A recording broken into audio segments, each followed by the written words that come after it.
What's your thing? It's about to be.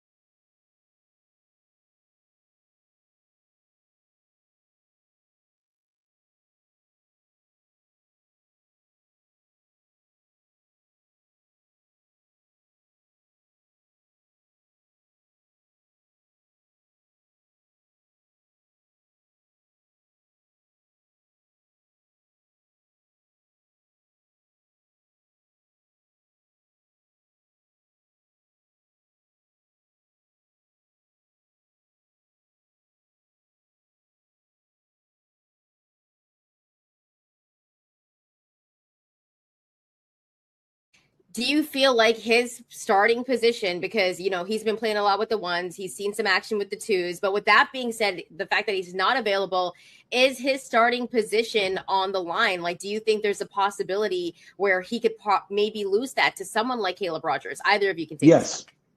Yes. Short and sweet. Yes. Ditto. What do you say? Can't make the club in the tub. All that matters is today. Compressing, man, 3.5 hours, do this together, man. It starts with us, it ends with us. Hey, no cheers! Hey, God! Thank you. God bless. Thank you guys for coming. Availability is the only ability that matters in Clint Kubiak's offense. And right now, 2 names on the Raiders depth chart are becoming synonymous with MIA, missing in action. With JPJ exiting early again and Donté Thornton struggling to climb back into the rotation, the math ain't mathing, and it's getting ugly for both of them. Welcome to Bart. It's your boy Black, the quarterback, and I'm here with Pizzle Raider himself, my nizzle. Pizzle, what's good with you? What's going on? How you guys doing? I'm good. What's up with them chat Raiders, man? Man, Pizzle, look, man. I've seen the comments. Fans are done waiting on JPJ. His durability from your perspective. Is there any reason to keep him, or is it time to cut bait and you know what I'm saying, give the guys that's there time to shine? What you think? Well, I think it's definitely gonna give Rodgers a chance to step in and definitely get some more reps. You know, and and maybe they weren't planning on starting in this game anyways. So who knows what was going on in that aspect anyways. Even if he is hurt, they may not have been starting him anyway. So they might just taking him off the field and letting him be resting, right? Let him rest for a little bit, let him get back to being healthy. So when game 1 comes around next month, he's good to go. They're not really too worried about the I believe they're not too worried about the injury right at this moment, because they still got about a month left before they start the season, at least 3 weeks. So to get him healed back up. But yeah, his durability is starting to definitely be questionable for sure. Yeah, man, because it leaves room for speculation, because there's already speculations about JPJ being traded. He's always injured. Like, soon something happened to him, it automatically turns into a thing. And it kind of gets under my skin, and I got goosebumps again thinking about these Raiders this year. I'm trying to tell y'all, something special is in the mix. I'm trying to tell y'all. But it gives it room for speculation. And then at this point, I can't really like totally discount it, because earlier I was like, man, y'all putting too much on it. There's no way that Rodgers can beat JPJ, but the only way he can really get played out of position in my mind is if he's not available. And so now it's starting to become a thing. But like you said, I think it's more of we're just trying to make sure that he's ready for game 1. It's not necessarily a big thing. So do you think there's really a position battle? No, I don't think so. I think that he's getting his reps on, and which is good in case in case he does become depth, right? Either one of them could become depth at this point. If JPJ ain't ready to go, he might just become the depth guy for a minute, because he's not ready to go, and Rodgers is good to go, and he's able to stay healthy.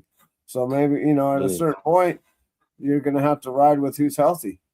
If you can't get healthy over the next month and then come out and get hurt again in the first few games or whatever, then you got a problem.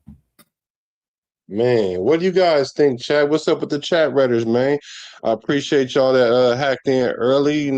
Jason Marshall, what's good with you, my brother?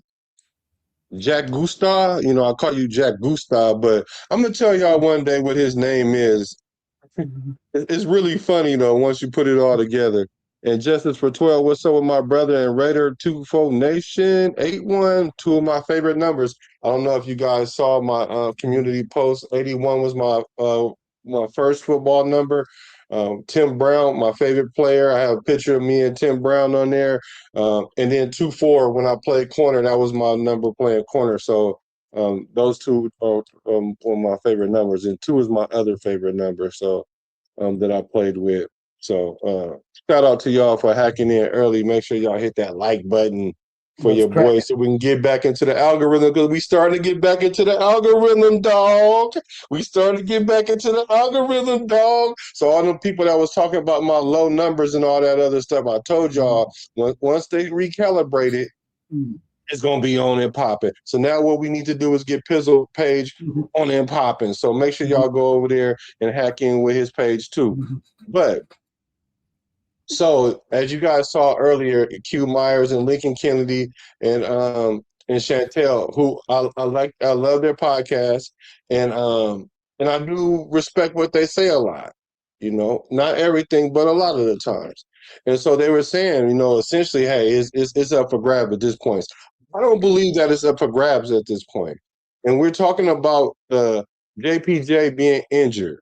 So and if you are an apologist for JPJ, they called it the Beehive or something like that because they don't have a cool name like Nando Sexual. But yes, I'm part of the Beehive. Then I'm part of the JPJ Hive or whatever you want to call it.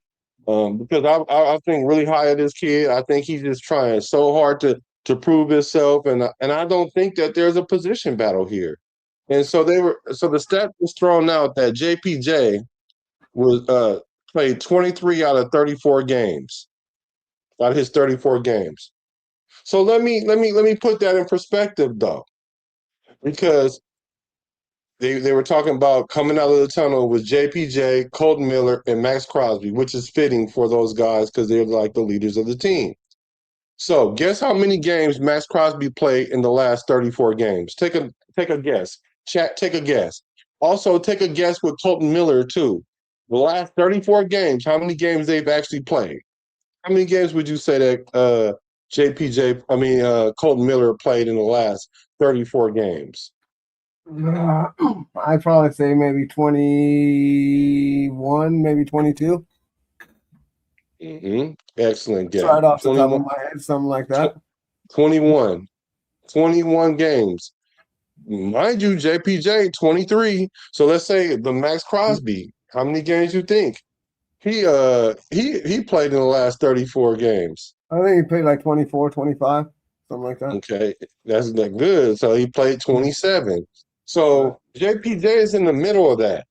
And a lot of people knocked Max Crosby for his injuries in the last couple of years. They've knocked Colton Miller in the last couple of years, which I don't have no concerns about their availability, should I say. I don't.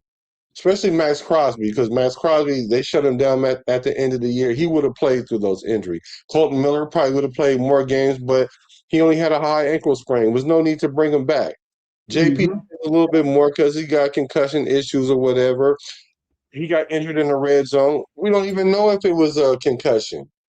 And I think a part of the reason why people are thinking that, because it's naturally easy to believe, is something that has to do with concussions. It could have been something like he tweaked his knee, tweaked his ankle, anything, something slight. From what I understand, he popped right up and was like, so it's a precautionary thing. So with that, all that being said, he's right in the middle of those two guys missing games. So I'm not too flustered about that. I'm not too concerned about that. What do you think about that, though? Yeah, I agree with you. I mean, I don't think there's actually is a competition going on right now per se. But if he gets hurt, he He's just giving these guys reps with the number ones for in case something like that happens. So, that's what he's out there doing right now. He's getting reps, getting ready to be getting ready to be the backup or ready to be the starter. But either way, he's going to be ready to step in and do what he needs to do and know what he needs to do, which is the important thing. Yeah. I think I love Lincoln Kennedy, the professor, but he brought into the conversation concussion, which is the natural default.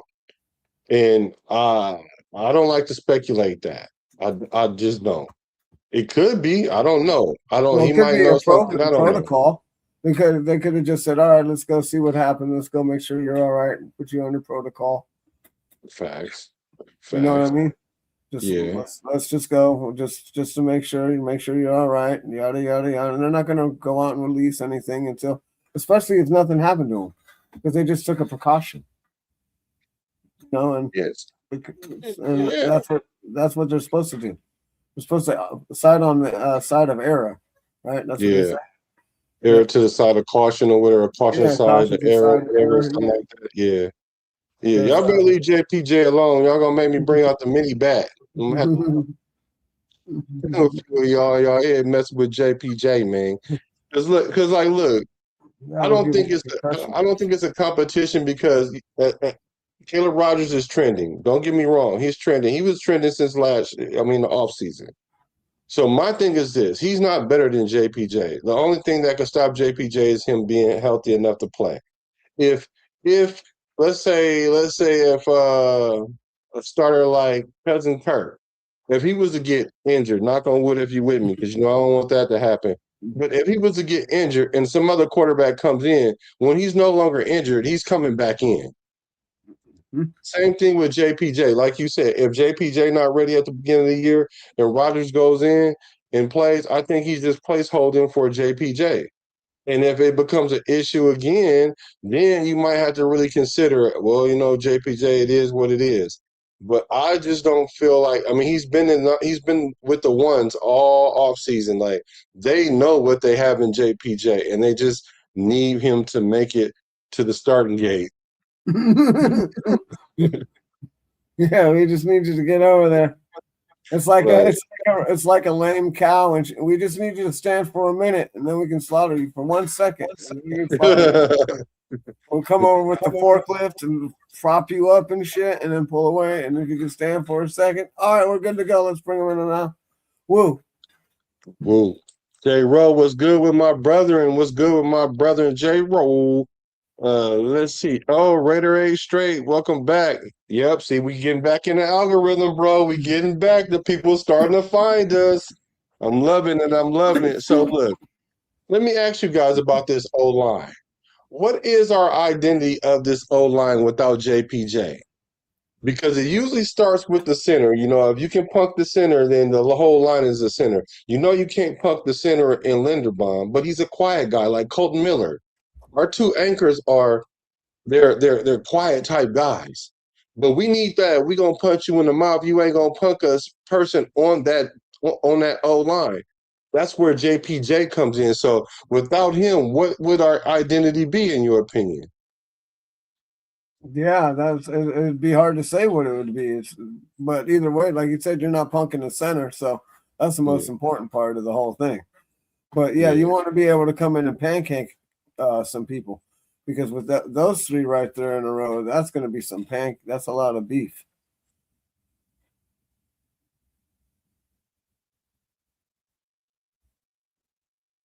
Mute or something. I can't hear you. But that's like I said, that's a lot of beef to stop going in forward motion.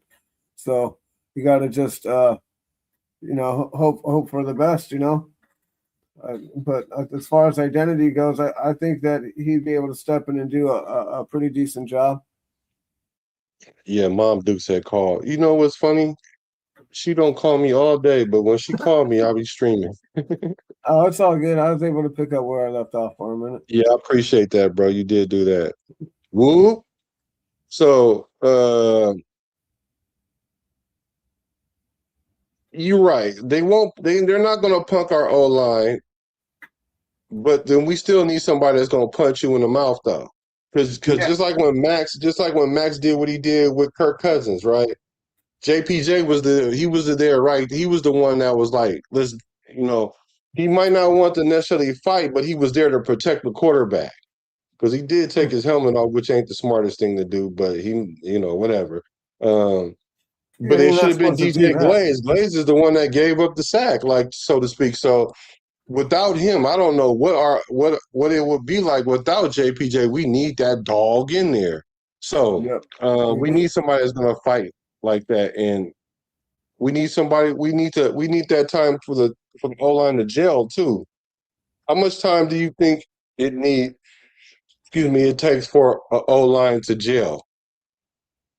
Well, they've been playing together for a little bit, right? Since training camp or OTAs.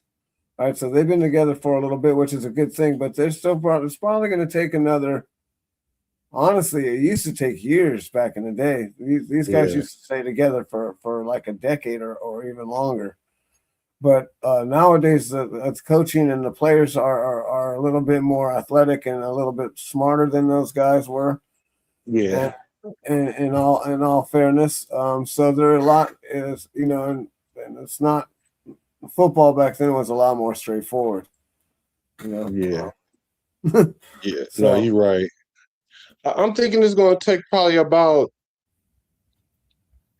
4 weeks, a real game, not this glorified college game or practice or whatever, like these preseason games. It's going to take like 4 legit games before we can have an expectation. But we need JPJ to be there because you can't be there 3 weeks and then disappear, and then we put in Rodgers, and then you're the revolving door because you're a pivotal piece. Because outside of Colton Miller and Linderbaum, you're supposed to be the third. The third head of this 3-headed monster because we got 2 anchors. Like I keep telling everybody, we got a yacht now. Our O line is like a yacht. We got 2 anchors. So JPJ, you can't be that missing link all the time because all you're doing is giving another person a chance to come in there and play well. And if he play well, you can't take Caleb Rogers out. Hey, can you hold it down for like about 1 minute? I'll be right yeah, back. it's all good. What's cracking, Joel Ali? What's cracking? Oh yeah, if you can read the comments, we got some few comments too. If you can, yeah. I can say what's up. What's up to Frank? What up, Weber? Good to see you. Thanks for coming through. Yeah, the O line does need an enforcer, and you're right. JPJ definitely kind of brings that attitude, but we haven't really seen what kind of attitude Rodgers has because we haven't been there, so we don't know if he's a pushover or not yet. But we definitely need a bully up there. That's always good. I like somebody that can pancake people. What up, Justice for 12? Let's see what he's got to say. Any word on Trey Zoon? Yeah, no. He was playing really good last week in the O line. He was playing Colton Miller's position, and he held up really good, and that was cool.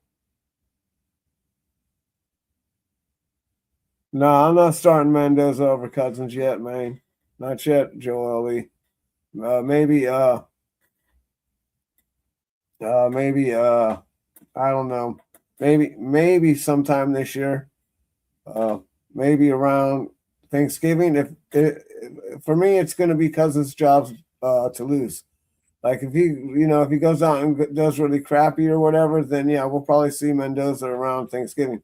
But if Cousins comes out and lights it on fire, we might actually win some games because I know this is preseason and camp, bro.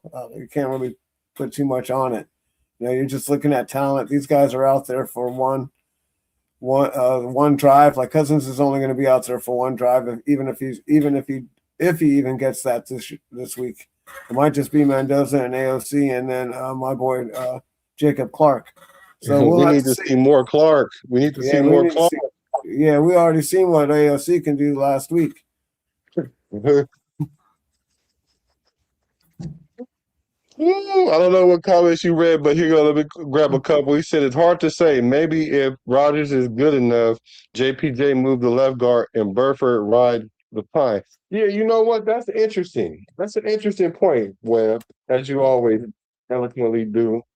Is it was like Burford was the odd man out in this situation, and then it became about JPJ.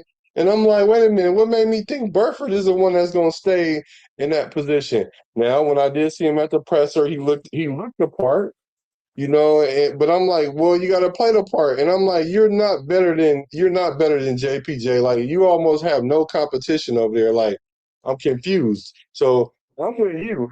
If Caleb Rogers does rise to the level, JPJ can simply go to left guard, and then he could get some help between Linderbaum and Colton Miller. Kind of like training wheels, if you will. Justin for 12 is right on that right there. We don't need to see him anymore. Like we're trying Don't to need to pump see this who guy anymore. up to get some we got to try and pump this guy up to get some trade value for AOC, and he goes out there and shits him right down his own leg. So Raider 24 said your son Raider was born on the 24th. Please don't tell me you named your son Raider, because if you did, you are the hardest Raider fan ever. You are the hardest Raider fan ever. And whoever the mother is that allowed you to do that, shout out to her. Oh my God. You see, interior lineman, worst position in football to have a concussion history. More chances of hitting head. I agree. I just feel JPJ's a time bomb. Hate to say it, Jason Marshall says. Oh my God. You know what? You did name your kid that. He said named our daughter Autumn Wynn, and our son Raider Andrew. The silver and black run through our family. Oh my God. You know what? You are the hardest. Just when I thought it couldn't get any better, you really named your daughter Autumn Wynn too? Bro, you're the hardest Raider fan there is. Sorry. For sure. Wow. Okay. Wow. Any word on Trey Zoom, our rookie? How's he been looking? I looked at a little bit of tape, and it's quiet tape for me. I need to look a bit more intently in this O-line. I'll be paying attention to this game, which reminds me, we will be doing the play-by-play. We're going to do the play-by-play. The play-by-play is here. Your boy Black, and Pizzle, if he pulls up, we're going to have what we called it? The watch parlay. The watch parlay. There we go. It's going to be the watch parlay. Make sure y'all pull up for the watch parlay. I don't know about calling plays. I ain't calling no plays, but I'm going to call the plays. I know you ain't calling no plays. He said, I wanted to see Jacob Clark last week. We don't need to see AOC. That's what you was talking about. Yeah, that's exactly what I was talking about. I talked about Trey Zoom before he came. He played last week in Colt Miller's position with the twos, and he did a great job. And then they left their number ones in there. They had their number one defensive lineman in there for a minute when Zoom was in there, and he held his own. Every low line needs an enforcer. Facts. Yeah, I answered that too. Joel said, Pizzle, are you starting Mendoza or Cousins? I already told him. Who'd you say? I told him Cousins, of course. Yeah, Cousins until and then I said until it's his job to lose. If he does a horrible job, then we'll see him by I'll say probably Thanksgiving. But if we're winning or if we're having any type of success, and it's because of him, then we're not going to see him probably at all this year. Yeah. All right, my brother J-Roll. Brother J-Roll with he had 5 on it with the $5 super chat. Got 5 on it, and he's going to be our sponsor of the show so far. Thank you, my brother J-Roll. You always bless the pod with a couple dollars so we can put it with our 5 and put your feed with our feed in, and we can what up, no bueno? Good to see you, man. Haven't seen you in a minute. Yeah, glad to see you coming around. He said people are jumping out of the window because of this Texans practice, but in the regular season we can scheme against people's strength. Facts, and we're going to talk about that. You know what? I'm glad you said that. That's definitely worth the $5 super chat for sure. I'm with you on that. And we're gonna talk about that after we talk about DT Donté Thornton because we kind of I kind of see what we're doing with JPJ. It's all up to him. But when it comes to Donté Thornton, he ain't been on the field at all. So, what are your thoughts about Donté? What you thinking about DT? Do you because they were saying that he was essentially not going to make the squad. He was going to get waived or he was going to get cut, not make the 53. I don't believe that, but what are your thoughts on that, Pizzle? Well, supposedly, I think he's got a hamstring or some kind of injury right now. So, Yeah. he's got to, I guess he's got to rest that and get that Mm. healed up. So, I don't know what he was doing before that, if he was in there running the route tree and getting his game up and putting in the work. But right now, he's got to, he just got to stretch that hamstring out and wait. Just keep stretching it. And that's all you could do. Yeah, you don't want to pull that. You don't want to re-aggravate that. So I think that's another one of those things where he's gonna start the season. He might not have a starting position though, but I feel like he's gonna be playing. They don't want to rush it. Yeah, like I said, they just got him chilling. They got him on ice right now. They want him fresh for the start of the season. Yeah, Hopefully give him that's no the plan. excuse. So that way he has no excuses. And if he get his job taken, it's because he wasn't there. That's all. Yeah, that's definitely a possibility. I mean, I don't know. They might like what they see out of him. I mean, they might have coached him up. Although Gruden's kid's the wide receiver coach, right? Who? Deuce Gruden? No, Yeah. Azani is the wide receiver coach. All right, is that a new guy? Yeah, not he's supposed to be he's really, really good. All right, good. Well, we're gonna see what's going on with this guy. Yeah, he better. So I don't know what's going on with Donté Thornton, but he needs to definitely get his way on the field because Malik Benson is flashing. I'm sorry, Malik Benson is doing his thing, Yep. and then I heard possibly he's going to get waived or not make the 53, or they can even put him on an IR for the year. Yeah, they could IR him and bring him up after he proves himself. He's gonna have to work his way back onto the field. Is what's gonna happen, or they're gonna cut him. They got two options. You go down to the practice squad and earn your way back up, I guess, or they just got him chilling on ice. Like I said, like they got JPJ and all these other guys. They want to have a healthy start game one. I think everybody in the league does. If you can start off the season with your full roster, you have a really good chance of possibly going the whole season being healthy. When you don't want to start off all jigsaw puzzled in pieces. You want to try and start with everything that you have, they want to see what we have. In order to see what we have, all of these pieces got to be there. They can't be missing. Right. Well, with Donté Thornton, even if they IR'd him, right? Because I think maybe since he's such a high draft pick, they might not necessarily, move on from him already. Why not? Why are we not hearing that same thing about JPJ then? Because we know JPJ have a higher upside than Donté Thornton.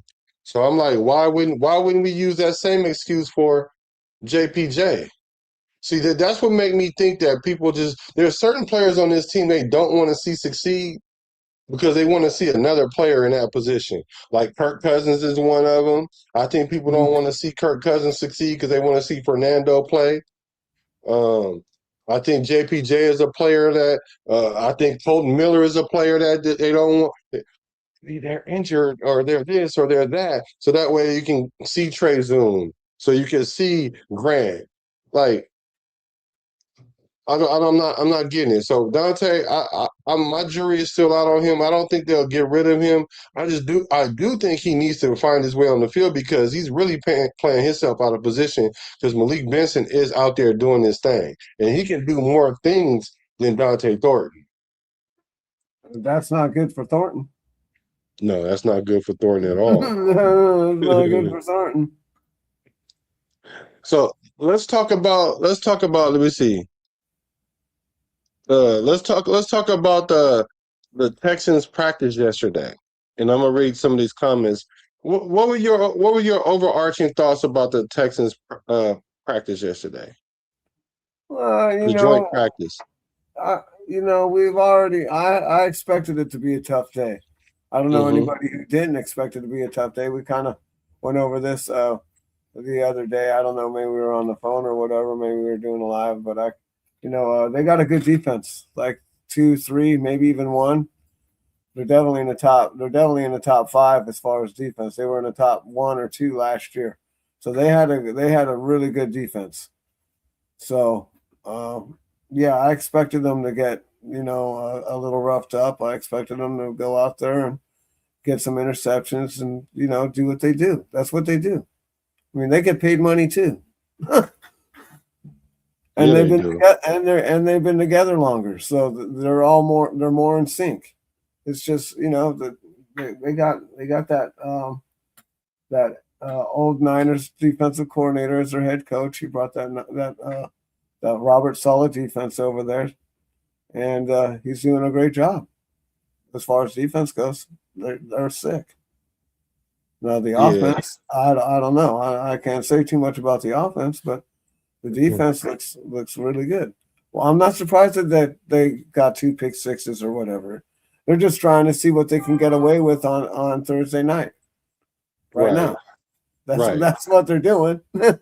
So we know we can't get away with that. And the thing Right. about that was the dude was really just he was just really sitting there. So what happened was Mendoza read the coverage wrong because it was like a cover 2. The dude was sitting there. I'm assuming it was a cover 2 because I couldn't see everybody where they were at. But anytime you got a dude just sitting in the zone, it's probably a cover 2 or cover 3. But I'm gonna say it was cover 2. And then when the running back was running to the zone, it was a dude already there because I think that pass was going to Genty. So um, we can't get away with that.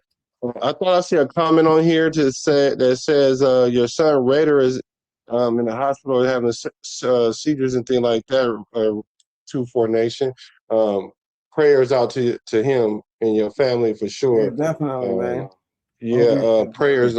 Hopefully, no, it ain't no hopefully. He will be better. It ain't no hopefully to that. We just gotta believe in that, and we ask for strength and patience for you and your family and your wife and whatnot. So, prayers to you and your son and your family.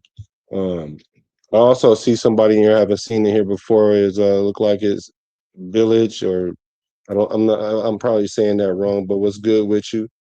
Um, Justice for 12 said, we need a player like Thornton. I agree because of his size and speed. Like I continually say, when it comes to him, he stretches the field. It creates spacing for Brock Bowers. It creates spaces for the receivers going running drags underneath or mesh routes and choice routes or China routes or whatever. So it gives him spacing, even if he doesn't get the ball. So we do need DT to get back. Now, But as if far he's as hurt, it don't matter. If he's hurt, he can't do that. That's the problem. that's true. He's not being able to go out there and do what he needs to do. I mean, I know you can take mental reps and check out, and learn the playbook, but you need to be able to run the routes and stuff. You know what I mean? It's one thing to know the playbook, but you got to get out there and run the routes and do that stuff. Yeah, J. Rowe, I agree with you. And J. Rowe, he's in our membership. So whenever you're in the membership, you get automatic preferential comment reds along with super chats. So I'm telling y'all, you really get into the memberships.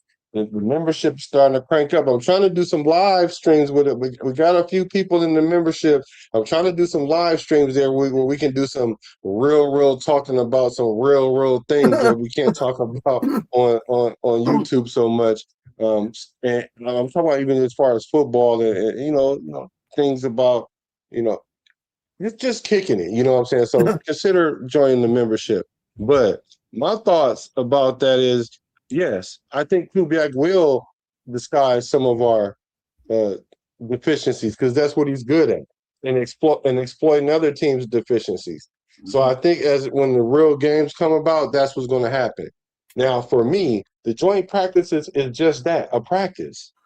Like you're going to make mistakes in practice. Like it's not like a game where you try to play the perfect game, although you can't play one, but you can play one as perfect as possible. And I do get it. Practice don't make perfect, but perfect practice makes perfect. So you try to perfect practice, but you got to have room for mistakes. And I think that we chose that team for a reason, is so that way it was a litmus test to see where we were going to be at this point. And now we know. Now, last game, it didn't look Well, too we good don't know for us. yet. We only know about practice. We ain't played the game yet. Facts. And me and Pizzle been going back and forth about this defense thing, and my jury is still out about the defense. But My Pizzle, jury never along with a even lot of walked in. people, huh? My jury hasn't even walked in. No, your jury is already out. Your jury is already deliberated. And so I'm waiting to see what's going to happen with our defense. I mean, of course, I would have liked to see them play a little bit better, but 15 for 15, that don't look good. But Jacoby Brissett isn't chopped liver. I keep trying to tell people that. Gardner Minshew ain't chopped liver. I don't know why everybody seem to think he AOC Jr. He's better than AOC. Like he's a starter in this league. Like he can really light it up too if he has time, which he did not have when he was with the Raiders. So you're gonna see these quarterbacks that play with us play better, and then you're gonna be like, well, why didn't they play like that for us? Because we didn't have our play calling was terrible and our O line play was terrible. So that's why, in case y'all was wondering. But I wasn't wondering. you wasn't wondering. No, I never wondered about that. So I don't know. There was some good things that happened. I heard Mike Washington scored, and it's good to see him trending up. But Well, I heard that was only on the twos though. He wasn't doing too good against the number ones, so I don't know. But we'll have to see. We'll see what happens. He just, like I said, running backs have to adjust to the speed of the game. It's a little bit different for them and other teams, other players, because they have to go with the O line. They kind of rely on that, So they have to get used to that speed of it and how small the holes are versus how big they are in college. Like they got to, you know what I mean? They got to know that the hole is going to be a different size here. Yeah, No Bueno says the defense is definitely a problem that shouldn't be overlooked. I'm not overlooking it, but I'm about to read you guys because it looks like you guys got a shotgun blast against the defense. Let me see what else it says. I am worried about our defense. Let's see how they do tomorrow. Let me see. Okay, so let me say this about our defense. I'm not concerned, but I'm disappointed. I'm not concerned, but I'm disappointed about how they played. But I'm not concerned, right? I'm not overlooking it, but I understand that it takes time for the defense to kind of get some continuity together. And not only that, everything is brand new-key. We got everything brand new, everything, including the defensive coordinator who's never called plays before. I don't think the defensive coordinator was the issue in our last preseason game, because I've seen players in position, they just didn't make the play. McCoy, and I think that'll just come back with reps. So my jury is still out when it comes to the defense. I just think it's going to take us some time, up until about the third or fourth week, before I can start really looking at where our defense is deficient. I'll be able to tell, like, maybe after a couple weeks what's going on, but my jury is going to be out until about week 4. Yeah, I'm concerned and disappointed. How about that? I'm both. The defensive line looked horrible. The guy was running on will on us. I just was like, okay. It looks like the same thing we had last year. But I So with understand. that, I understand it's vanilla. It's vanilla. It's vanilla. You know, base defense versus base. I get it. I mm-hmm. understand. But it was, that base defense didn't look very good. But that was all right. I'm gonna just let it be what it is. So, what are we looking forward to tomorrow's game? Do we expect a little bit more of the same? Do we think they're I'm gonna run hoping through not. us? I'm hoping that improves. I hope these guys. I hope the corners improve a little bit at least, and the safeties. I hope they looked at some tape and they were able to grow from that experience last week. Because they're going to get picked on all year because they're rookies. So they're going to have growing pains. They're going to have growing pains all year. I mean, it's just the way it's going to be. I mean, we have to. I mean, I know I'm being a little hard on them right now, but they're just rookies, and I have to just accept that. They don't really have any experience yet.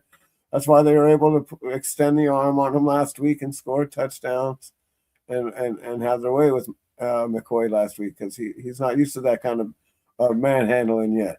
But he's going to figure it out. Yeah. I think he already figured it out.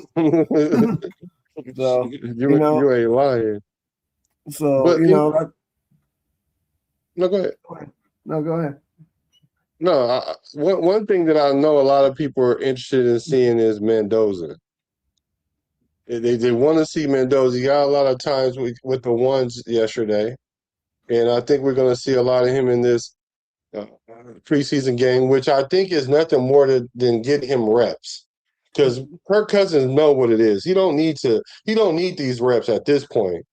Because I think what really was happening, as we've been saying since, what was it, April 4th or whatever, that he's going to be the starter. He already knows what's going on. What Kubiak needs to see was if he was geriatric. Right. And to see if he could actually still play, which he proved at the end of last year and coming into this year to see if he was going to hit that proverbial wall, which it doesn't look like. Kirk Cousins came in sharp, throwing balls exactly where they wanted to, just like when he threw the ball to Mayer. Did you see how he threw the ball to Mayer, where Mayer, all he had to do was naturally just catch it and turn around, where he didn't have to catch it, do a spin, or catch it and then calibrate himself to make a move? Caught the ball perfectly, and then he was able to make a move and damn near go in there untouched, because them corners did not want to see Mayer at that point because he was going to run him over.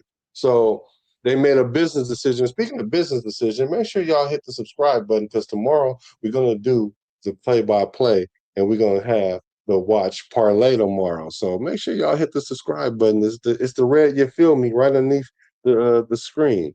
So yeah, I want to see Fernando too. I mean, I think everybody does, right? I mean, but we'll see him in the preseason, and if Kirk Cousins gets hurt, barring that, that's probably gonna be the only time we're gonna see him this year, unless, like I said, barring Kirk Cousins loses his job, like you said, he goes full geriatric and he can't do nothing. Then we'll probably put the kid in, because at that point it doesn't matter. It's growing pains anyways. Right. And I think it helps with the learning curve too, because then we don't have to rely on AOC coming in for so many games or for some games. Because if Fernando is out there looking better than AOC at this point, then we might as well just go and rock with Fernando if it comes to a point where there's a wall that Kirk Cousins hit. I agree 100%. And I think that's what they think too. I mean, they already know he's better than AOC. So, they're still doing their little thing, but it's obviously obvious to me who is better. Yeah. Right? It's obvious to me too. And he's been used to going up against the same DBs, and they want to see how he responds against starters on other teams. Mm-hmm. And it's also to conceal Kirk Cousins, not to conceal a deficiency, but we want him to play as long as possible this year. Mm-hmm. Hopefully he can play all 17 games, Right. or 15 games. You know what I'm saying? 85 to 90% of the games. So we don't need to put him out there like that. So I think we just want to see Mendoza go out there and get some live reps, practice with like some different caliber DBs, because a lot of people are saying, well, they're looking good because they're going against our DBs, which aren't that good. Okay, that's an argument. It's even a decent argument, because you never know what you have until you go up against someone else. So I get it. So I'm liking that we are seeing more of Mendoza. I just hope the fan base don't turn this into a quarterback competition, because it's never been a competition. I get it.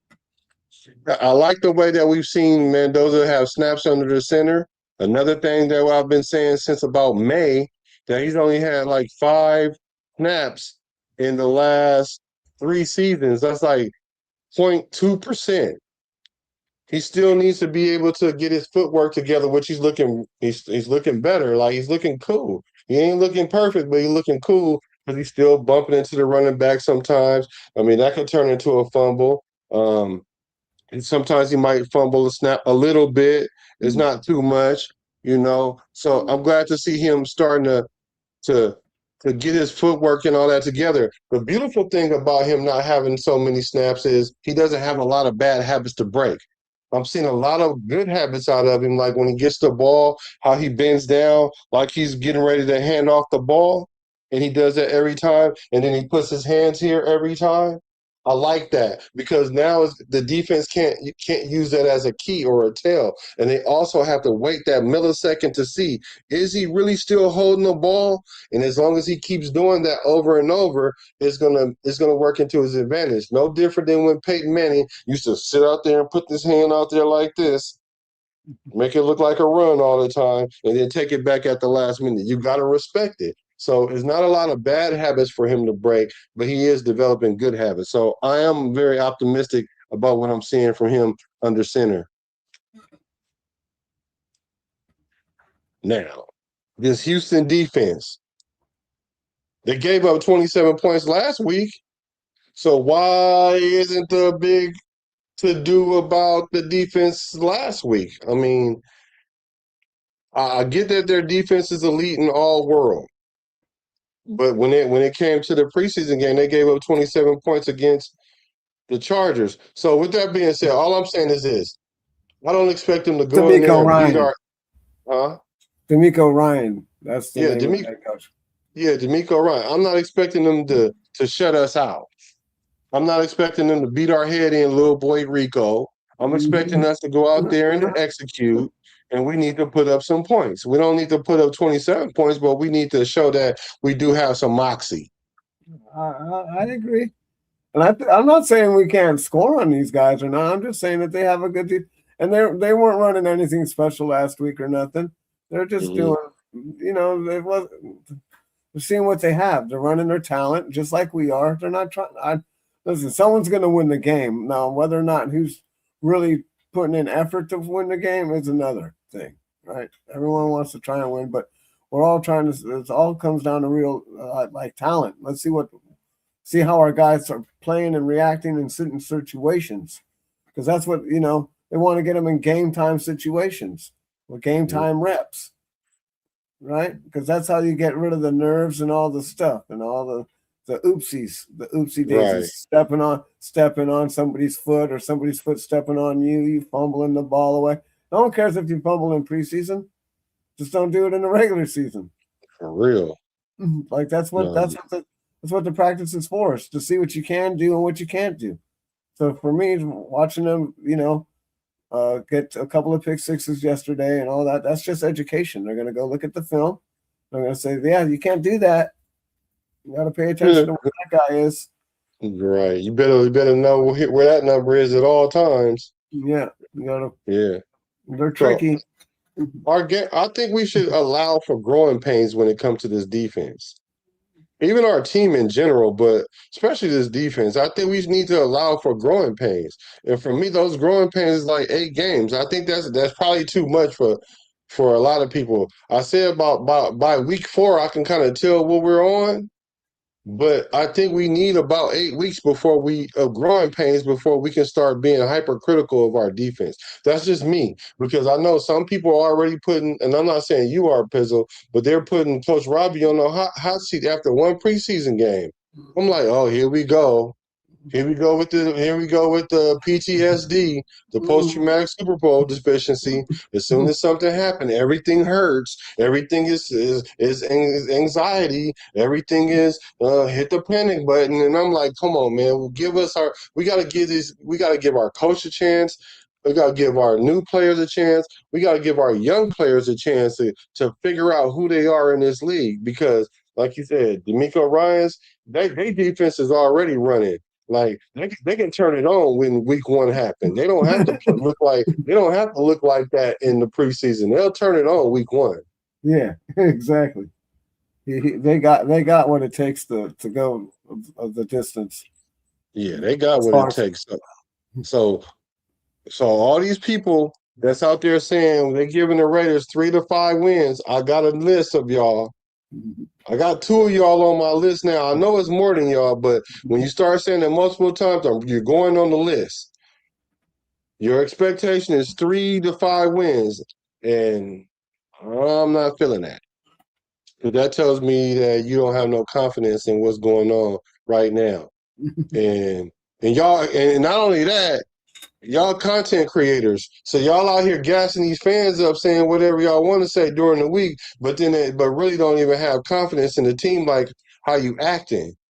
But that's neither here nor there. I'm not gonna call y'all out right now, but I will call you out once we get to about 6 wins. Now, if we don't, then y'all can come on all off season. I told y'all. Like y'all, you can do all of that, and then I'm gonna have to eat crow, make mine baked, and put a little glaze over it with a little barbecue sauce, with a grape soda. Yep. Don't forget the grape soda, yo. And it is what it is, right? But if I'm right, if y'all wrong, you get in the business. So I'm not expecting Houston's offenses. They're not as good as the defense. So I think our defense should be able to flash a little bit. They got to show some kind of promise from some improvement from last week. They got to show some improvement. Absolutely. So let's look at some of these comments. It says, Black, if we had one guy or two out there just hitting someone last game, I'll be excited. We didn't see anything from the last game. No pass rush whatsoever. Well, we didn't have Max out there. Now, I get it that we don't want to predicate everything on Max, but I keep trying to tell people the reason why Max has to play all those snaps, because our defense is like Snickers when you hungry. You better eat a Snickers or you gonna be hangry. You ain't gonna look right.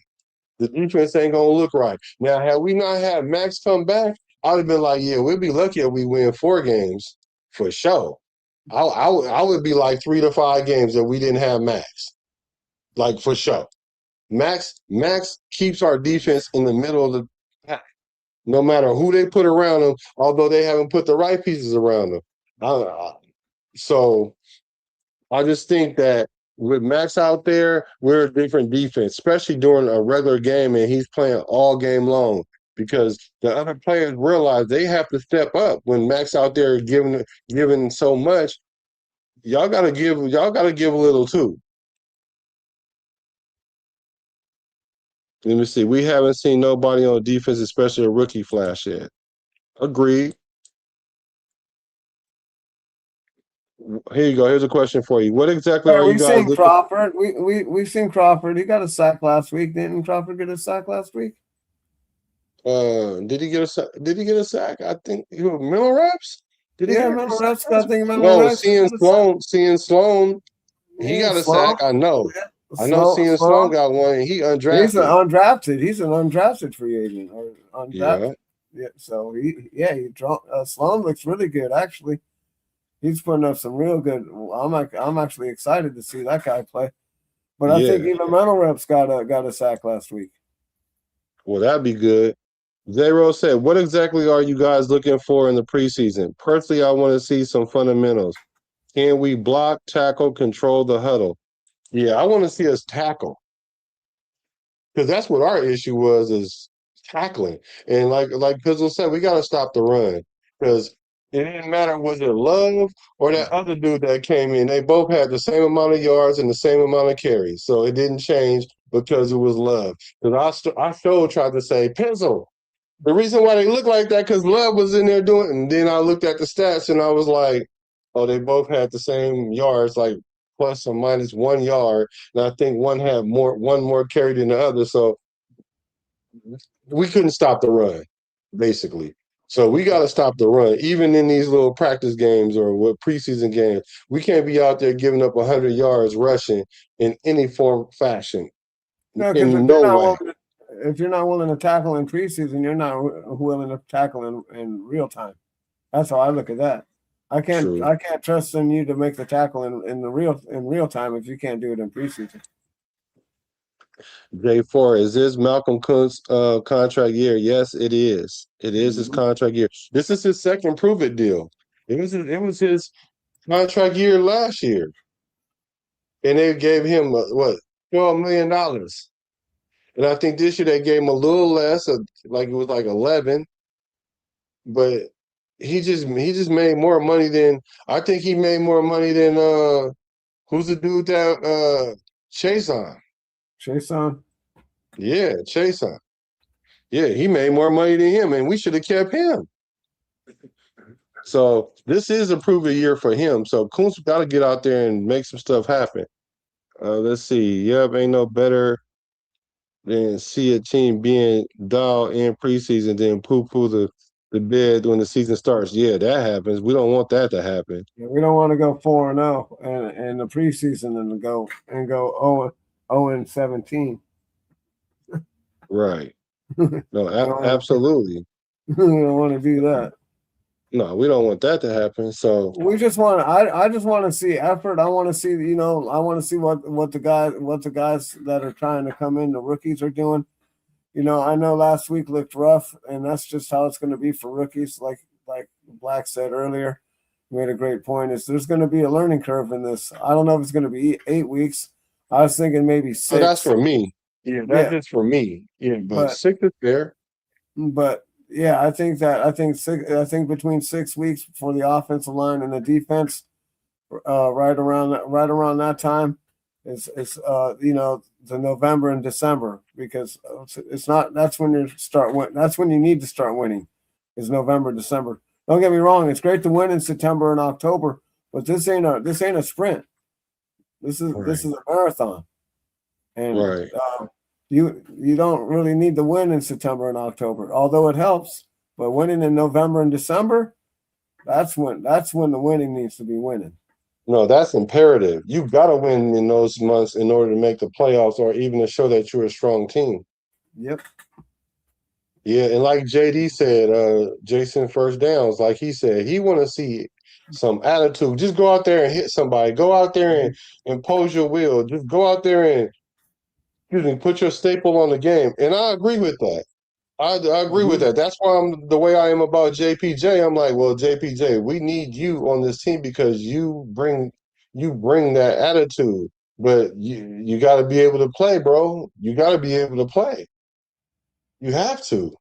Mm-hmm. So I'm expecting us on defense now, because that's your offense. But on defense, that needs to be Quay Walker, and that needs to be what's our other guy name? Well, I'm sorry. No, our other linebacker that we got. Why I can't think of his name, man. It's Quay Walker and it's N'Kobe Dean. Yeah, It needs to be y'all, but don't be at the price where you're gonna get hurt, bro. Because if you want to wait till the season start to show you a dog, I'm with that, Nicole, because you have a history of getting injured. But yeah, Quay Walker, he got the interception and he flipped off some fans. I like Not it. our fans. But I like it. But I like it. I like it. We need to translate that on the field. That's some moxie. Right. So we need that to translate on the field. And that's what I'm looking forward to going into tomorrow's game, to see us have some kind of identity on defense. But I get it. We don't know what we have. So we kind of like, we don't know yet. We don't know yet, but I think Coach Kubiak lit into them over the weekend because it sounded like Coach Kubiak's he was losing his voice in some of those interviews I've seen, and that man ain't even shaved. So you know what that tell me? That tell me he ain't even been home. Nope. It's that time of the year. No one's going home. You're at the facility. That's what you do.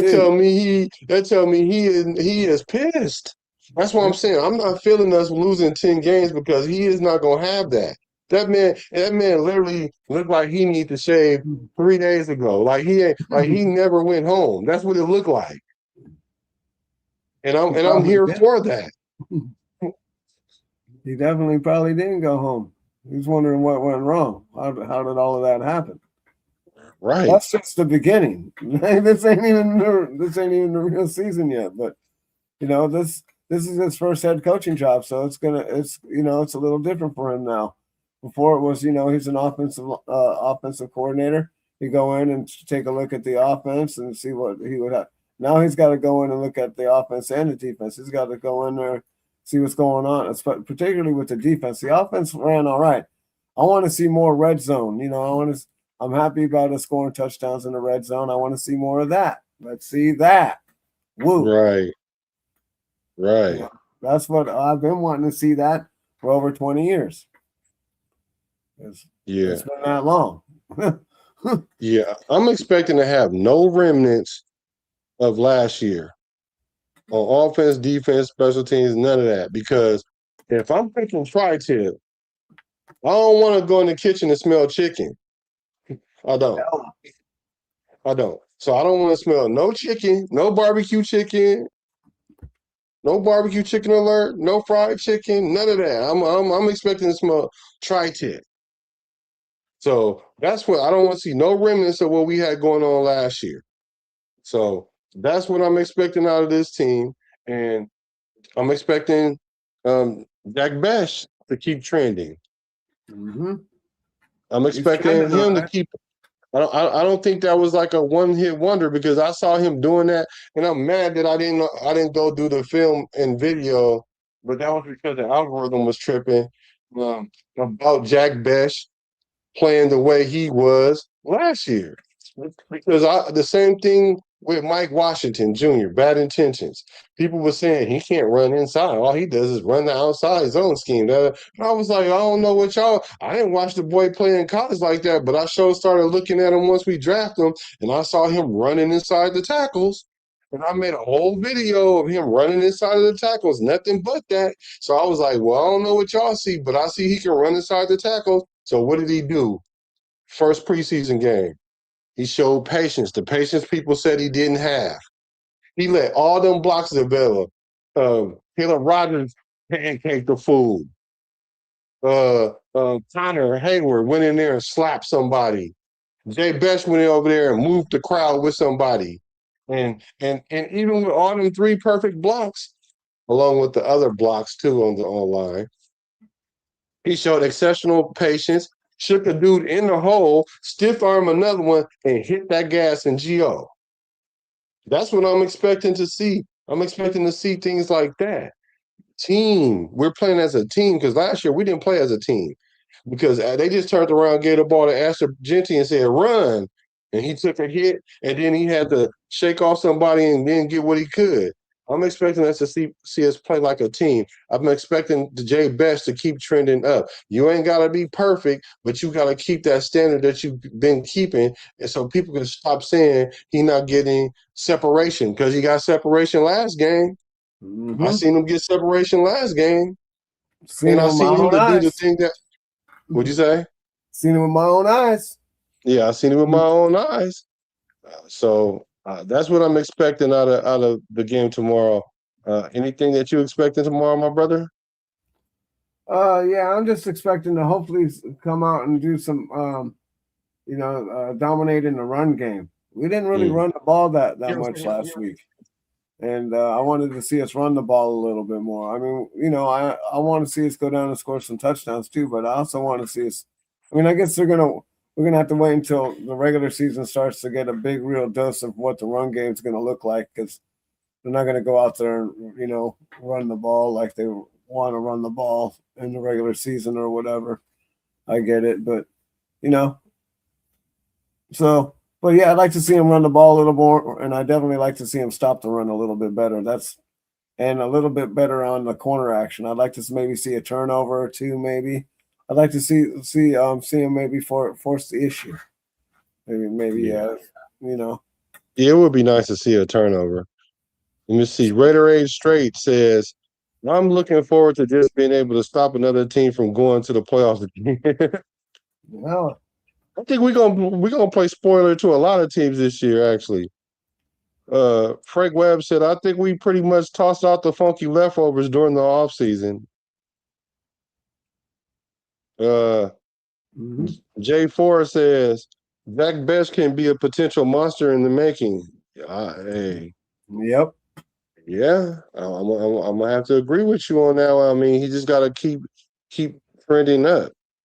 And he's tall too. He can throw. You can throw the ball up high too. You don't have to throw it down low. You can throw it up high. He'll box the guy out. Like he's basically, basically a tight end and a wide receiver right now. Yeah, because he definitely had Steve Smith Sr. in his feelings. Oh yeah. Talking about he ain't got it. He ain't got it. He came in here talking and he ain't got it. Just by the way he was talking, I can tell he ain't got it. Right. Okay. He didn't say nothing about how he played, but he sure was gonna say he ain't got it because of how he was talking. Well, Jay Bech is backing it up right now. It's not Jay Bus, but it's Jay Bech. Yeah. I have to agree with you on that. Yeah, so I got one more thing. I guess we got this quick little thing. It's like 4 minutes. Talking an interview with Jay Bech. I thought it was only fitting to talk to highlight Mr. Bech because a lot of people was giving him a lot of grief during this offseason. Hondo, talking about he ain't even gonna make the squad. Now, you might be right about Donté Thornton, but I don't even think you're right about that. But let's see what they say. Let's see what Jay Bech had to say after his breakout performance. Bech, after the joint practice with the Texans. Off top, man, before we get to the practice, man, how's the family doing? How's everyone doing? Man, everybody's doing fantastic. Just super blessed. You know what I mean? God's definitely been a great God, and like I said, just blessed. How about yourself? It's all good. It's all good. I just know that the family's tight, and I'm sure when you're trying to, take that step and go from year one as a rookie, trials and tribulations, to year two, having that family support's got to be 100%, 100%. Yeah, you hit it nail on the head. Well, it's out here. You put in work against a really good defense. How did it feel going up against those guys that were basically ranked number one in just about everything last year? Yeah, felt good. I feel like we did a really good job. This is another practice. Come out here, offense, defense, special teams, just another step. To head in the direction we want to go in, another day of growth for the team. I think it was a solid day. I think we put in some really great work. I know it's, all about stacking days. You can't look back at what you did. But for you, even on Thursday against the Cardinals, you established yourself as a guy that kept on extending the drive, right? Yeah. And being that receiver that would move the sticks. How important? Yeah, I forgot. He's affectionately known now as third and base, right? That's what we call him now, right? Three first downs on third down. Mm-hmm. So that's what we need. Like you know how many times we couldn't get first downs last year? Mm-hmm. Well, he got a couple for us for sure. Yeah, that's why I was like, he's a walk-in first down because, granted that he only got 20 catches, but when he was in, he had 220 yards, I believe, 224 somewhere in there. And I'm like, so essentially, whenever he was catching the ball, he was getting first downs. So that's what I saw for him. Then people want to say, well, he's a tight end. I'm like, oh, my God. Now he got to be a tight end. So now we want to turn our tight end to a wide receiver and turn our wide receiver to a tight end. Like, come on, y'all. Come on. Too much, exactly. How important is it to be available and be that guy, as Kirk Cousins called you, the power forward? Yeah, I think you just got to play your role. Whatever the team needs from myself, my teammates, whatever that role may be. If that's catching 20 balls a game, if that's going insert blocking, whatever that may be. Playing a little special teams, like whatever that may be, whatever that role is, to fulfill that role to the best of your ability. And if each and every guy does that, which I know they will, because we have a super great team, connected team, great coaching staff, again, I think we're going to keep taking steps in the right direction. In your particular style, does it benefit you even more being in this joint practice against another team than opposed to going up against your own guys? Yeah, you're going to be a little more physical. Yeah. You don't got to obviously we're protecting each other out here, both the teams, not trying to bring anybody to the ground, no cheap hits, nothing like that. But you definitely intensity rise a little bit, and you definitely get to, be a little more physical. What have you seen from the quarterback play? We see Fernando and Kirk Cousins doing a little one action and you interacting with all of them. Yeah, no, I think they've done both a great job. Kirk being that guy who's been in the league for a while, just being a fantastic mentor to all of us. And then Fernando just every day getting better, with the reads, his poise, being a leader in the team, being a leader in that offense in the huddle, getting us where we need to be, making the right calls. Like I said, every day he's getting better, but it's no shock to me because it's the way he works. Right. Head coach Clint Kubiak has talked about taking the I out of the conversation. It's 100%. All about the we, and I know that's been you since day one. So how much does this culture that Clint Kubiak is trying to build, how much does that fit you and suit you? 100%. I think it suits everybody on the team. We have the team we have this year, the guys we have. Because of that, they brought guys in who are about that we culture, not the me or the I. And I think, like I said, coach has done a great job, just really setting the standard each and every day. Start with the standard, telling us what that standard is. And then us players, we got to go out and fulfill that role. Has there been anything that you learned about yourself in the short time in the league so far? Yeah, definitely. Just perseverance. The league. I like that, perseverance. And by the way, Raiders, y'all need to go in and watch one. Y'all can change it from the I and to we. Take the me out of teams and turn it into we. That sounds better. Y'all can use that.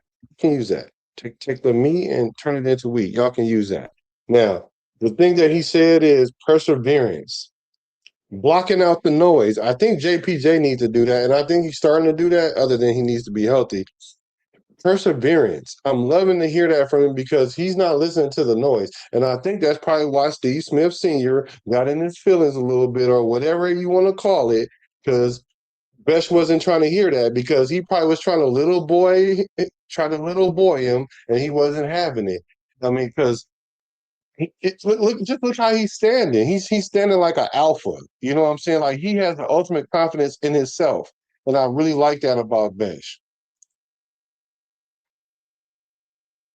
Yeah, I like his performance last year. He came out, like I said, and got us a couple of key first downs last year. I remember seeing him catch a couple of passes towards the sideline and stuff. And he's got good hands. I remember them trying to knock the ball out of his hands and not being able to do it. So I like that he's got nice, strong hands.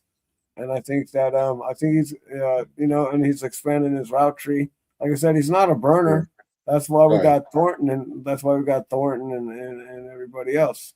So they can, and Tucker and Naylor, so they can run, so they can do that. That's not his strong point. His strong point is blocking and short and the short to mediocre stuff right there. Yeah. Obviously, these are the best in the world. A lot of people get paid a lot of money, but that's both sides of the ball. You know what I mean? Like the guy across from you, he's getting paid a lot of money, to guard you. So just being able to understand, there's going to be ups and downs, but to be able to just persevere, keep God first and everything, keep working hard. And I think the main thing, a theme of the team and a theme that I like to go off of is just consistency. Each and every day, coming in, putting your head down. If it's the best day ever, okay day or not a great day in your eyes, just keep coming in, day out, and being consistent. You told us last year in the locker room, you don't block, you don't get the rock. And I know in this Clint Kubiak offense, you have to be able to block. So 100%. I know that fits you perfectly. Yeah, 100%. I love getting my, going in there, sticking my nose down in there, insert block, whatever it is, cracking safeties, whatever it might be, that's part of my game. So that's the part of football that I really love, is just the physicality, the physical nature of the game. And yeah, I just love. Where does that commitment come from, though? Everyone doesn't want to get in there and get dirty. I mean, I'll tell you right now, I'd like to be on the outside just catching the run. 100%. It's the love for the teammates. Yeah. Like I said, fulfilling that role, doing what you have to do for the team. My role is going to be in there, going crack safeties to get the running backs, running lanes. Right. Now I'm going to do that to the best of my ability for this team. And one final question for you. On that big run that Mike Washington had, you had a hell of a block in that. How satisfying is that when you see that you're blocking and then you see that big play happen like that? Yeah, it's fun, because a lot of times you're going in there, you're doing the dirty work. So whenever you go in there and you make that key block for the running back to run off of, obviously the whole line did a great job on that. Connor Hayward had a great block on that. Right. And that just shows that everybody's on the same page, everybody's in unity, everybody's with one mission, one goal. and knows what's going on to the exact T. You know, that's what this offense is going to look like. It was a hell of a play. Well, appreciate your time. Yes, Congratulations on everything you're doing, and make sure you tell the family I said hello. Yes, I will. So the thing about that, playing receiver, right? He's pretty big. He looks pretty swole too. Don't he? We want to get put in a headlock with that dude. And so the thing with me when I was playing receiver is usually like the first play of the game is a run play from receiver. And you know the defender wants to try to punk you as a receiver. They don't expect you to be physical when you're a receiver, so it catches them off guard. What I used to like to do is take that corner and run him right off the sideline, right into the sideline, especially if it's their sideline. Especially if I'm lined up on their sideline, I used to love taking that receiver and running right out. I'm talking about out of bounds to everything. Just because that sets the tone like, bro, you're going to have a day today. You're going to have a day. So now you don't know if I'm about to run up on you. So now when you run up on them, they don't know if you about to grab him or if you're going to run by him or not. So now you put them on the defense. You know what I'm saying? Instead of you trying to figure out what they're going to do to you. So I love the fact that he's that's old school. He's a throwback to me. Throwback. He's a throwback. I kind of like that a little bit. But yeah, so I'm liking what I'm seeing from him, and I hope it's contagious because we didn't see a lot with Naylor, and that could be by design. So I want to see him get some burn a little bit, and I want to see Benson continue to playing well, and I need to see Donté Thornton get on the field because our offense I think is going to really carry our defense for a little bit. Pizzle give y'all 6 games. That's being fair. That's being fair because Pizzle like, man, I need to see something like y'all acting like we ain't draft nobody and all that. So let me know in the chat how y'all feel. Let me read the last comments because this is the end of the bar. Let's see. Bart's got to come to an end, fellas. Sorry, but I got to get off here pretty soon. No, it said Jack Bech put me in a mind frame of Julian Edelman for the Patriots with Tom Brady. It's funny that you say that, J4. He's not as fast. I made that comparison earlier, a few videos back, about Tom Brady knowing something that everybody else don't know, how to keep the pressure off of Brock Bowers. You got to have receivers that get targets, like the Edelman, the Wes Walker. So Welker. I'm sorry, Wes Welker. You're right. Put some respect on his name. You're right. I'm just kidding. I don't give a shit. No, you're right. You're actually right, though. He said, looks and sounds like a Raider to me. He passes the pride and points test. That says a lot if you say that, Webb. He says, yeah, Jack Bech do come across as a throwback, hard-nosed type of wideout. Yes. It reminds me of like a Doug Jolly. You remember Doug Jolly? Oh, yeah, I remember Doug Jolly, tight end. Yeah. He was old school, too. He never wore gloves. He wore those bare knuckles. Remember his hands? He's really a throwback tight end to back in the day. That's how Doug Jolly used to do it. He's an old school kind of guy. Yeah, so that's what I'm looking forward to. So I'm not going to do a prediction of the score or anything like that. I just want to see our first whoever. Do you think Kirk Cousins? After the way we played in practice, do you think Kirk Cousins needs to come out there and play tomorrow? He's not gonna. He might play the first. They might send him out there for the first drive, but maybe not. Maybe they'll just send out Mendoza, or maybe they'll let AOC start, or maybe they'll let Jacobs start, and then let Fernando come in the second half, and AOC could ride the pine. I think AOC is going to play. We got to get some trade value out of him. Maybe we should put him in there. Hey, so Raiders Rebel going to be there. So hopefully they put him in so he can watch AOC play. Maybe he can get a quarter or so. Maybe like the first. Huh? He'd probably get a half. If they're going to put him in, they'll probably give him a half. Who, AOC? Yeah, like the whole second half. Yeah, if they start because it's preseason, so one of them, Somebody's gonna play the whole second half, and somebody's gonna play the first half. So then doesn't really leave a lot of room for Jacob Clark because let's say the first. Well, that'll be next game. Okay. Clark will probably play next game with AOC or whatever. We'll probably start unless they want to start Mendoza again. That's going to be to be determined on the team. You know what I mean? Who's going to start? Usually the threes or whatever. They let all those guys go out there and play the last game because they want to go work on other teams. Maybe other teams want them. So that's really what Game 3 is about. We're not going to see anything with Game 3. We're going to just see all the practice squad guys and all the thirds and stuff that and see if they can get a chance to go to another team because that's what that's about. Yeah, that's for all the bubble players that might not make the roster. Mm-hmm. To go out there and showcase your talent to other teams and maybe possibly suit up for someone else because you may not be good enough to suit up for our club. It might not fit what we got going on. Woo. Yeah, you may not be smart enough. You might be an I instead of a we. You're all about me instead of about we. Yep. So let's say Kirk Cousins come in, play like a series, maybe a series and a half, whatever. That's a half a quarter, whatever. Then Fernando comes in, finish out to the half, then AOC play a half. And then the third final game, Mendoza starts, no Kirk Cousins at all. Then you put in AOC for like a little bit, and then you put Jacob Clark in. Yeah, although Jacob Clark might get a quarter, he might get the fourth quarter tomorrow night. I don't know. Because last week AOC got the fourth quarter, so I don't know. We'll see. At least I believe he got the fourth quarter. I know he played for sure. So. Yeah. He said, business decisions if he gets kept. Yeah, it will be a business decision if they will keep him. It's starting to not look so well for him because he's getting less and less name brought up in conversation. And even when it is being brought up, it's brought in as an afterthought almost because I heard Kubiak was talking about they was talking about Kirk Cousins and Fernando. Then he had to say, "Oh yeah, and Jacob." I mean, and AOC and Jacob. You know what I'm saying? How they started off the year, as a unified. But as we starting to dwindle down, it is what it is. Like if y'all ain't been reading what's been on the walls all season at this point, you're probably gonna be one of those fans that's gonna be emotional about everything all year long because they've really been telling us what the plan is. They've actually been showing us what the plan is.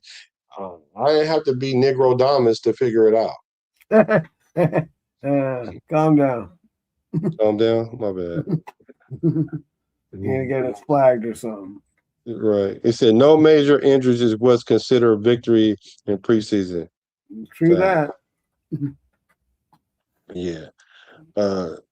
So Pizzle, if you want to dip out, that's cool. I'm probably just gonna hang around for a couple more minutes, I guess. The one thing I do want to see is whether or not I want to see the number ones come out and look like a well-oiled machine. Then I want to see the number one defense come out and get a 3 and out. I want them to look like a well-oiled machine.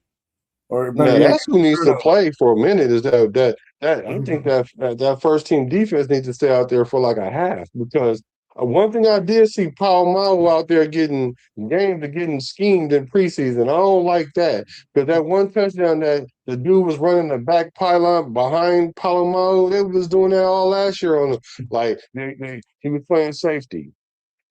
Granted, if Stoops must not be ready yet, so you got to put Powers-Johnson out there. So they ran a drag route in front of him that somebody was guarding him, but he was going to help him a little bit. And that little step or two that's the thing about safety. You take a step or two in the wrong direction, now you out of position. Then they ran a receiver behind him, and that's who they threw the touchdown to. I do not want to see that out of Powers-Johnson in year 2. Matter of fact, I even been hearing Powers-Johnson's name come up going to the Steelers because Patrick Graham is going to probably take some of the players that he liked to come over there. And I hate to say it, Powers-Johnson might be one of those guys.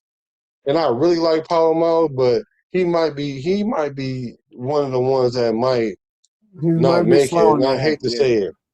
Huh? He's slowing ahead, and they got him out of position. But I'm a Raider, though, and I got to go. I'll see you guys next time. Thanks, chat. Right on, Black. And you had a good show, and I'll talk to you guys later. Yeah, we'll hack in with each other a little bit later. So my thing, guys, what do you guys think about Paul Mau? This is a contract year for him. So is he something that we need to figure out with him? Because I don't know, man. I'm not liking what I'm seeing particularly out of him, but I understand why he's playing because Stooks ain't ready. What you guys thoughts about Paul Mau? Let's see. Paul Mau needs to stick to box safety. Yes. And I think the reason why they can't keep him at box safety is because Stooks is not ready yet. But at the same time, though, we're also not using our schemes because, like I keep telling you guys, I need to take my own advice this time it's not about who's starting, it's about packages. I think that Kubiak can, in fact, scheme Paul Mau as well, not Kubiak in this case, but Coach Leonard to scheme Paul Mau not to be that one high safety or the free safety in a cover two situation where he's the last line of defense. I think it can be a place where we can put in Stooks when we know that it's an obvious pass down and we need somebody back there that can cover a little bit better. I think that's what he'll be doing. But it says, you guys are right. We probably won't see much of Cousins from here on out. I don't think we should.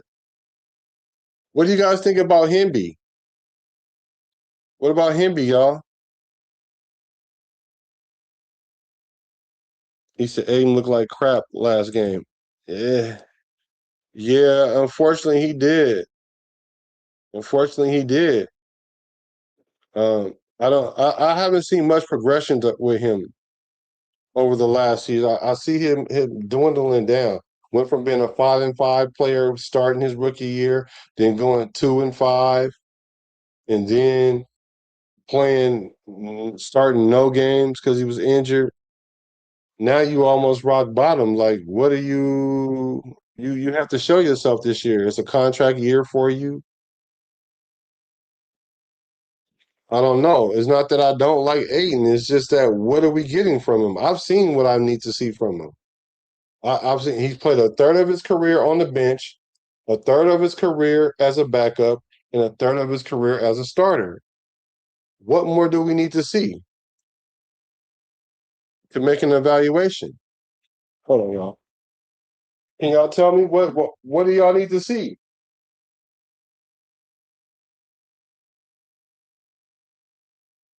I had to fix this. This camera was bothering me. What more do we need to see out of AOC? What more do we need to see? Him be on thin ice? AOC regressed? Hemby got to go show what he can do in these next two games. Good point. Good point. Because I don't think we need to see much of bad intentions anymore. I think M Dub is we already know, just like Kubiak says, the way he is in practice, it shows in the game. So we can shut him down. We can shut him down. My only concern about him is he don't fumble. Because that is his kryptonite is fumbling. And when you have the starters in there, they're going for the ball. You think they're gonna feel you don't think they're gonna feel some type of way about him breaking off runs? They're gonna feel some type of way about both our running backs having the ability to hit the home run. It's like having Canseco and McGuire in the lineup. You walk one just so the other one can hit a 2-run homer. Or God forbid if he runners on base. Like you walk one guy and then he cleans up the bases. So like you don't wanna have that situation. So they're gonna be going for the ball when it comes to Washington. So that's his kryptonite. Now Hemby, he may be on thin ice because of the simple fact that Dylan Lobby is probably going to make the squad. Dylan Lobby is probably going to make the squad. And he's going to make the squad for special team reasons.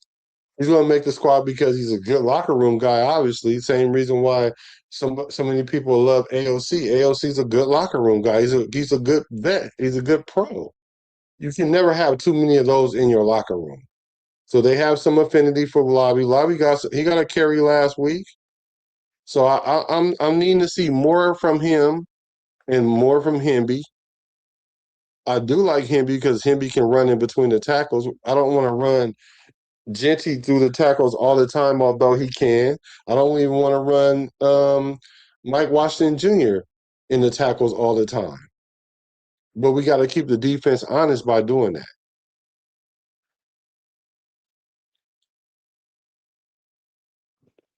Who else you guys think is on thin ice to making this 53-man roster? Because the first cuts is going to be coming up here pretty soon. EJ Williams. I think he had like a 41-yard catch or something like that. He had a big catch. Is that something that, Donté Thornton should be concerned about? How many receivers are we going to keep? Because a 41-yard catch in the preseason, it's going to be hard to keep him on the practice squad now because of that. It's going to be hard to keep him on the practice squad because receivers on the practice squad is always something that teams are looking for. Quarterbacks, wide receivers, and I think O-linemen. But for sure, wide receivers and quarterbacks. Do you guys think EJ makes this squad? Let's see. Ooh, Eichenberg. You think he get cut? We don't have really a lot of depth at the linebacker position, and wasn't he like rated very, very high in special teams? Or was that the other one, Lindenberg? Or was it Eichenberg? I'm not too sure. Maybe I should look it up. Let me look it up because I don't like to be inaccurate. 1 second, y'all.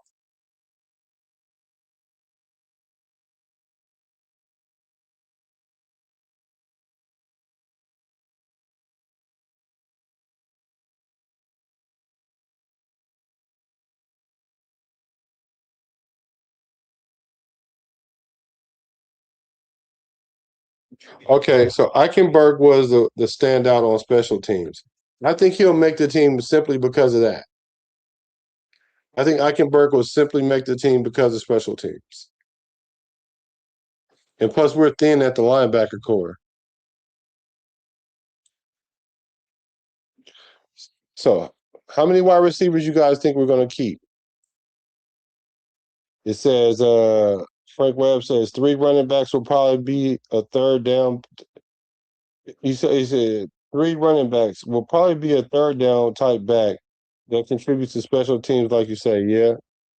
Pretty sure Hayward is figured in. Oh, yeah, for sure. Cody? Yeah. Lindenberg? He's definitely been looking better. He's been looking better. I would agree with that. That he's been looking better. Yeah, I agree with that. I think we do need to get some depth in that linebacking core. I'm really hoping that N'Kobe Dean, knock on wood if you with me, nothing really happens to him. Because then we gotta go from a base 3-4 to a 4-3 again. With Quay in the middle. Let me think. Let me see who else might get cut early. Let me look at the roster. Let me look at the roster. Are you guys ready for the game tomorrow? How are you guys gonna watch the game tomorrow?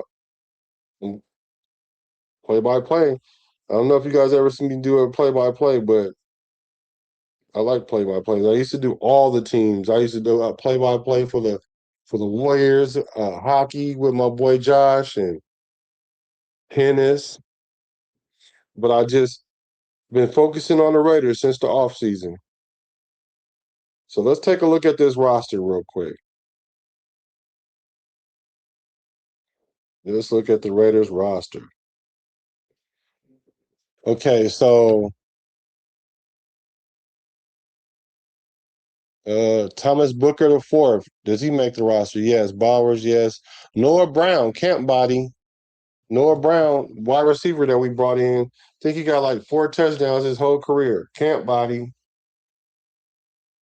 Spencer Burford, obviously gonna make it. Adam Butler gonna make it. Jeremy Chin gonna make it. Jacob Clark.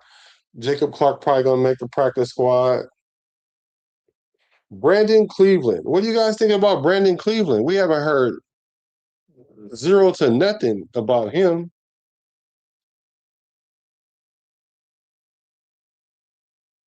He said, "Rest in peace to Nelly."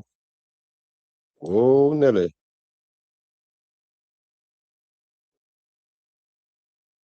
What the heck? Let's see. That boy said, "Rest in peace." Raiders might still add a vet at linebacker before the season. What the heck is going on? 5 wide receivers at most. I was thinking maybe possibly 6. Haven't heard much about Cleveland. Is not a good sign for him. Yeah, I agree with that. That's not a good sign for him if we haven't heard a lot from him. Haven't heard much about Cleveland. Not a good sign at all. Right. So I think Cleveland might be kind of like in trouble. AJ Cole, Kirk Cousins, Keyron, all of them make it. Crosby make it. Braden Daniels was an old lineman. I don't really know much about him. I'll pay attention to him tomorrow. N'Kobe Dean, of course. Philip Dorsett. I think he gets cut. I think Philip Dorsett gets cut. Let's see. Let's see. Tyler Dzansky. Oh, he's a lone snapper. Tommy Eichenberg, you guys got my man cut. Futakasi, oh, he's a D tackle. I don't know who he is. Matt Gay. What are you guys thinking about our kicking position? What y'all think about that? I think we need to bring in a kicker, y'all. What y'all think about that?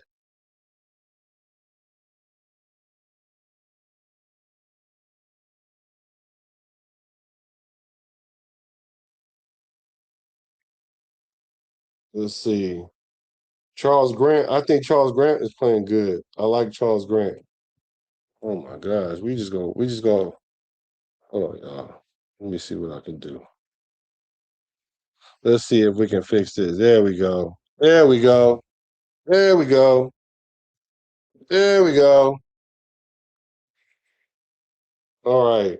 Patrick Gerd, he's a tight end. I don't know. He might not make it. Jafari Harvey, DN. I haven't heard much about him. Roman Hemby, I don't know. Tucker Hemingway, that's who I need to see. He talks. They talk so much about him in camp. We need to see him do some things.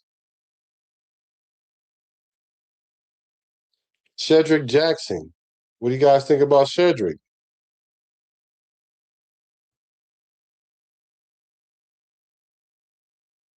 Isaiah Jada, he's a tackle.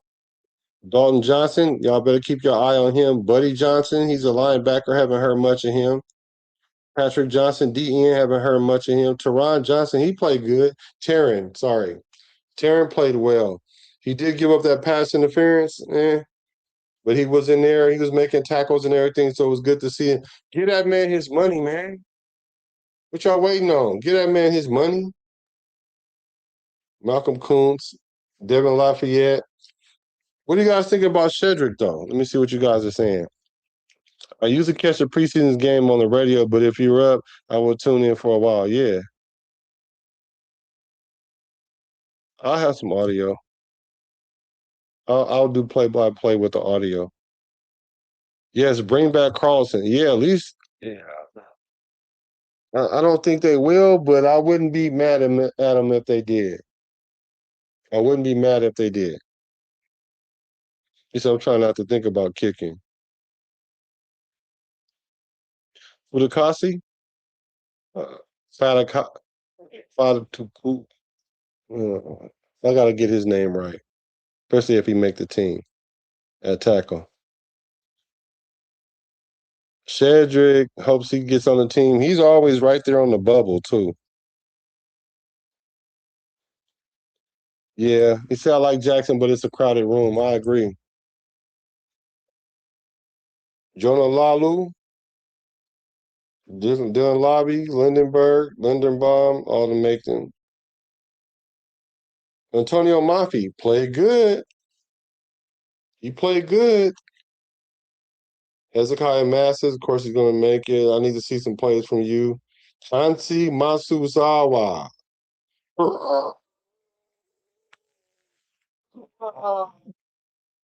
Godzilla, because it's not looking good for him. That boy went out there nervous. Hey, did anybody else feel nervous? Just feel the nervous energy when he was walking out there?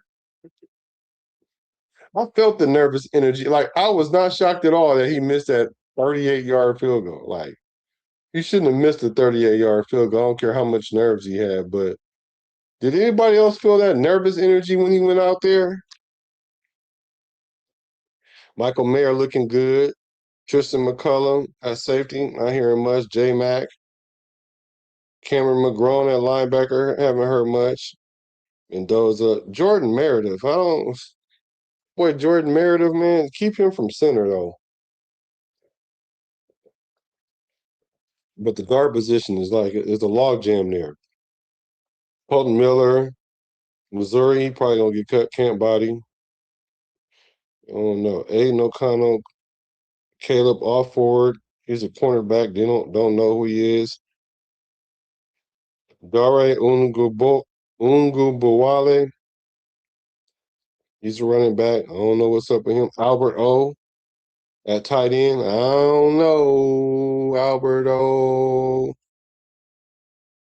Sagun Alubi. He's a linebacker. I don't know. Quiddy Pay. JJ Pegues. Darren Porter. We need to see more from you. Will Putnam. Decam. Chase Roberts. I've seen some people say Chase Roberts should make this team. I think he'll be a practice squad player. So we got Caleb Carter Runyon, Sean Sloan. Look like Sean Sloan going to make the squad. Let's see who else. Donté Thornton, you in trouble. Greedy Vance. Greedy Vance led the team in tackles last week. I think he had like 8 or 9 tackles last week. Greedy Vance was greedy last week. Yeah. EJ Williams Jr., tough. Trey Zoom, just tough, guys. Just tough. It's really, really tough. I think we brought in a lot of competition. Yo, Tokyo Toe was all nerves. Yeah. We should try out Dalton at free safety. You know what? No, no, no, no, no, no, no, no, no. Well, he's not better than Stooks though. But he may be better. He may be better than Chien though. But I think they have Chin out there more so for because he's a veteran, but he ain't playing like it. Because one of the things I kept saying was, well, you played a year out there, they worked you like a rib, so now you should be able to identify some of those things, and it didn't translate because I seen him still getting beat, putting corners in vulnerable positions. He said, remember when Godzilla stomped on baby Godzilla's tail? Godzuki was his name. That's what Tokyo Toe needs. I'm gonna call him Godzuki. Yeah, he's Godzuki. Cause he ain't Godzilla right now. He ain't doing it real big, Godzilla. He's doing it real small, Godzuki. We need you to do it big, brother. Gritty good. Gritty good for an undersized guy. Yeah, he's like 5'9". Yeah, I like Greedy Vance. I like that name. I like the so well. Get ready for tomorrow, guys. I got to get ready for tomorrow. I'm so excited for calling the game. I wanted to call the game last week, but I wasn't able to do it. So, but I'm going to definitely call the game tomorrow. We're going to have some fun. Hopefully you guys pull up for that and have fun, though. So, Pizzle and I, we appreciate y'all hacking in to the show. We appreciate the love. We appreciate the loyalty. Y'all already know there's only one nation. That's the Raider Nation. All day, every day. Because I'm a Raider. Pizzle a Raider. Y'all Raiders, whether they be from the Bay to LA to Las Vegas. I'm a Raider. From the Bay to LA to Las Vegas. Recipes to Al Davis.